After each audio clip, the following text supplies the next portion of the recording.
Good morning, everyone. A special day today. Most appropriately, we're baptizing Rose on All Saints' Day, which means that her parents have the burden of turning her to a saint. And if your parents already know that they're in for a good fight. True. But it's a beautiful way to start, and so I'm going to ask you to stand. And as always on a baptism, we greet our new baptism child by singing Children of the Heavenly Father.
For the sacrament of holy baptism.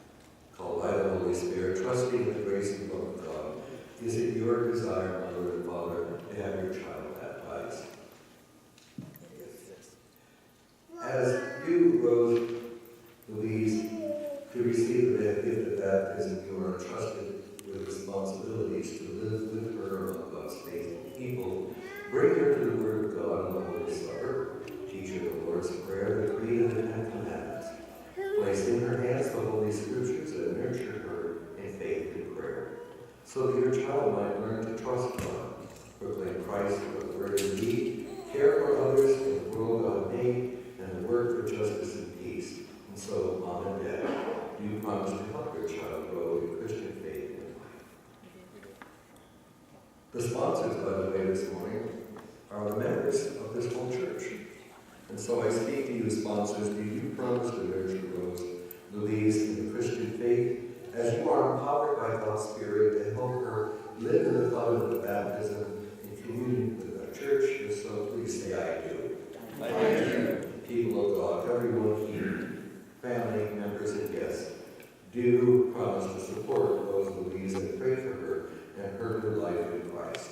We do. I ask us now to confess our faith in Christ Jesus, to reject sin, to confess the faith of the church, And so do you promise, do you renounce the devil and all the forces that would defy God? I renounce them. Do you renounce the power of this world that rebel against God?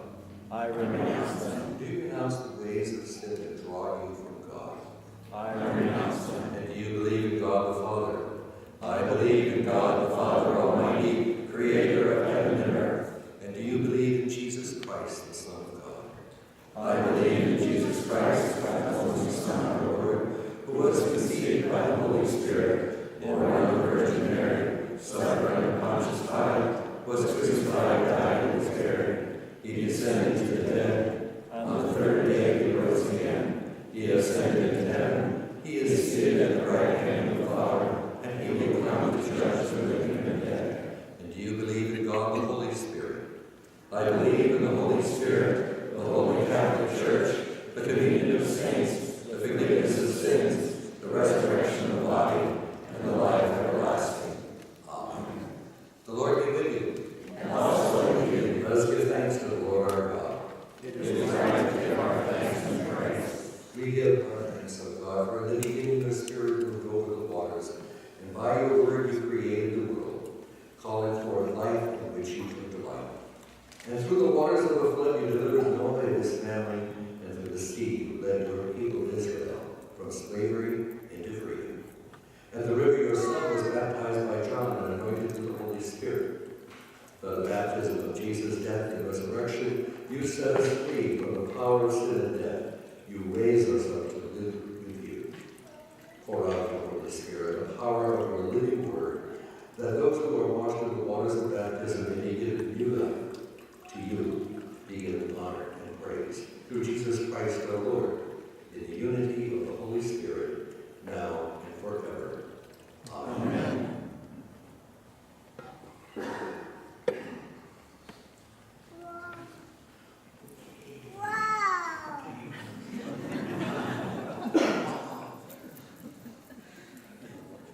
Rosalie, I baptize you in the name of the Father, and of the Son, and of the Holy Spirit.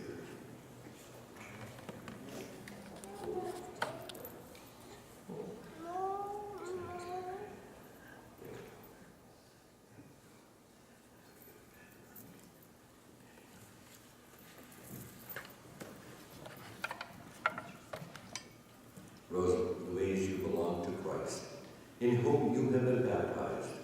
Alleluia.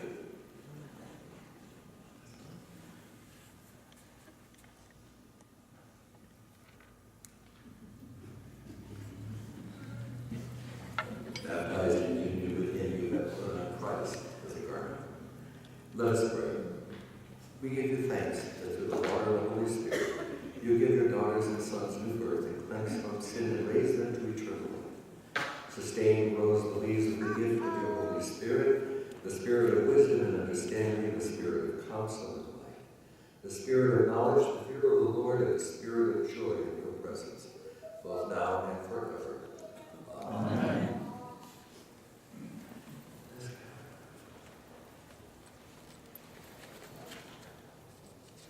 And now, most let your light so shine before others, that they may see your good works and glorify your Father in heaven.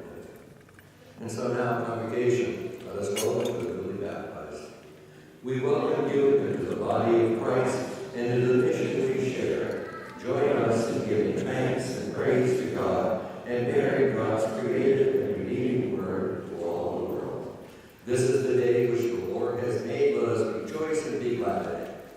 I was glad when they said to me, let us go to the house of the Lord. There is none other than the house of God, and this is the gate of heaven. Blessed be the Lord. May God's glory fill the whole earth. Here she is. And she's absolutely beautiful. Look at her face. Don't you just love the smell of her? That's why we gave her back this morning. That's what you do. Please greet your newest child and sister in Christ. This is Rose Louise.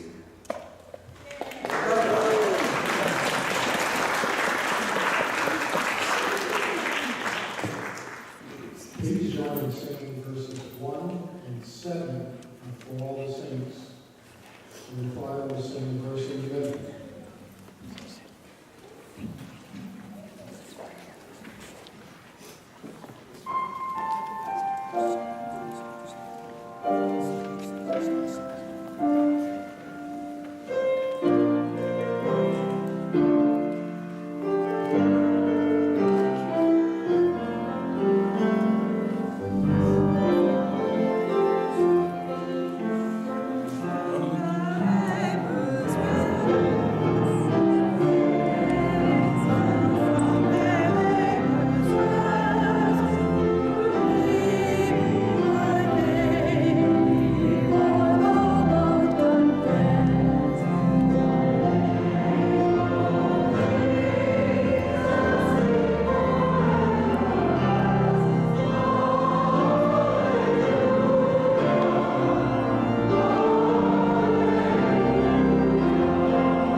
Lord, if you had been here, my brother would not have died. When Jesus saw her weeping and the Jews who had come with her also weeping, he was greatly disturbed in spirit and deeply moved. And he said, "Where have you laid him?" And they said to him, "Lord, come and see." Jesus began to weep. So the Jews said, "See how he loved him." But some of them said, "Could not he who opened the eyes of the blind man have kept this man from dying?" Then Jesus, again greatly disturbed, came to the tomb. It was a cave, and a stone was lying against it. And Jesus said, "Take away the stone." Martha, the sister of the dead man, said to him, "Lord, already there is a stench because he has been dead for 4 days." Jesus said to her, "Did I not tell you that if you believed, you would see the glory of God?" So they took away the stone, and Jesus looked upward and he said, "Father, I thank you for having heard me. I knew that you always hear me, but I have said this for the sake of the crowd standing here, so they may believe that you sent me." And when he had said this, he cried out with a loud voice, "Lazarus, come out." And the dead man came out, his hands and feet bound with strips of cloth, and his face wrapped in cloth. Jesus said to them, "Unbind him and let him go." The Gospel of the Lord. Thanks be to you, O Christ.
And Jesus said to them, unbind him and let him go.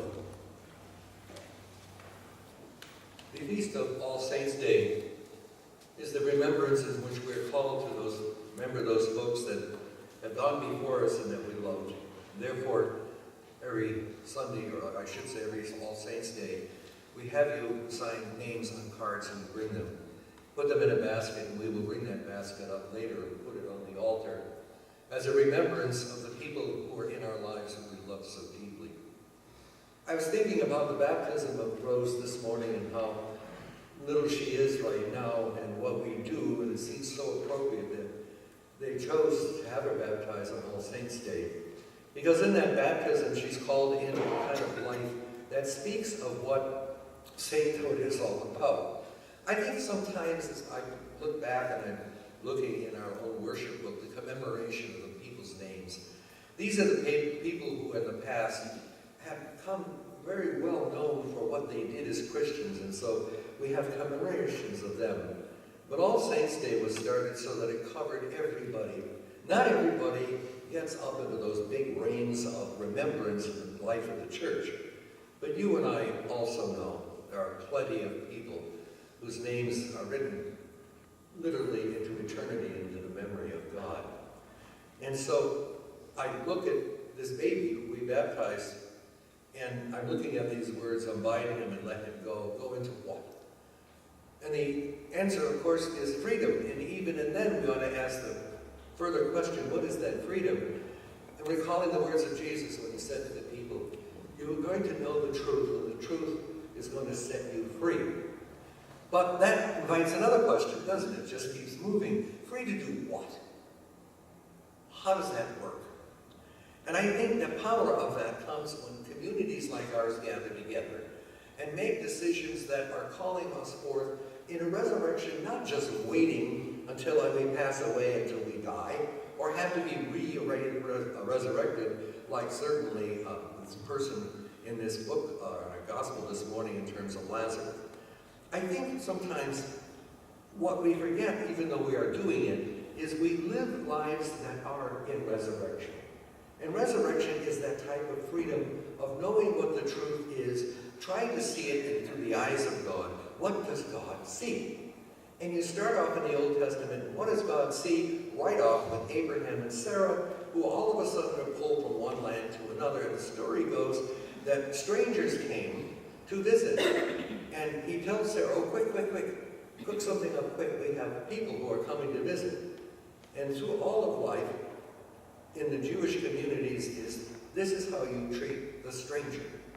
This is how you do it. Even through what happened at Tree of Life in Pittsburgh, they still are holding on to that. We will not let go, despite what some people say and do, that we will not treat strangers as if they were representatives, actual angels from God. And over on against all of that, suddenly the Muslim community comes up. And it starts a whole series of calling for money. And the last count, they had $160,000 to give to the Jewish community. And suddenly you see people are living, even though they may not realize it, in a mighty idea of what resurrected life is all about. So you might say to yourself, well, okay, what does that mean? What does resurrected life mean? It means simply that you gotta somehow see, in terms of this whole resurrected Jesus, what was accomplished. And in that accomplishment was, he said, when I am drawn up, that is crucified, I will draw all people to myself, whether they know it, whether they know it not. And sometimes that's done individually by what we do and how we treat people. But when it comes to putting it all into community, suddenly it gains a certain strength. It's exponentially increased. It gets bigger. And sometimes you even do it and you don't even know you do it. I am always proud of St. Luke by their response in the outgrowth of what we do for hunger, Rise Against Hunger, and all the other things that we do during the year. But I wanted to read you something this morning that came. And Sim, I think it's in your book because you have my book. It's over on the side. Yes, there it is. Thank you.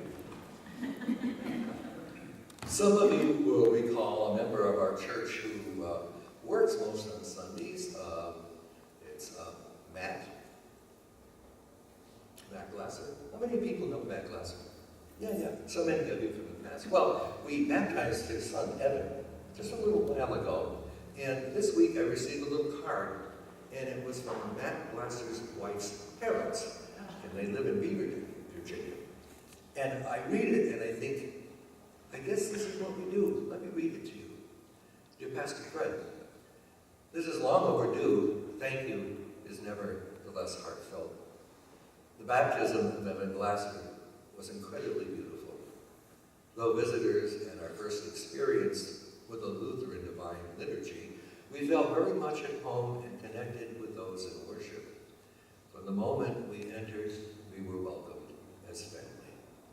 The music, the homily, the worship touched us deeply. We especially appreciate the cake and celebration and the liturgy. St. Luke's is a beautiful community. Thanks to you, to all the parishioners, for a celebration that was full of joy and love and filled with forever memories. You didn't know you did that, but you did. These are people you never met before. They came for a service, and they went away saying, we worship God. And if a community can do that, they live as a resurrected community. Because that's what we're all about, isn't it? That's what every church, every Christian church is called to be. So, the whole idea of, well, thank God, when I breathe my last, Jesus was resurrected, and I can kind of hope that I'm going to be the same way too. Yeah, you can. But say it once and get it out of your mind, since you already know you got that. Now's the time to live in resurrected hope. It's not the time to simply say, well, that sounds good to me, and then go on with normal living. It's kind of like, who is that old-time comedian? I can't remember his name. He said one day, start every day with a smile and get it over with. This is not resurrected life. It simply isn't. So what we're called to be as a community, what we call Rose into in her life, just make her say, in time, as she grows up, and she's going to hear all kinds of voices speaking to her. Mom and Dad, you know as well as I, once they get out of the house, they're subject to all kinds of peer pressure, aren't they? And there's all kinds of voices speaking to her. This is it, Rose. This is how you live. This is what you do. So what we want to prepare her for is that concept that she can and will know the truth, and that will set her free.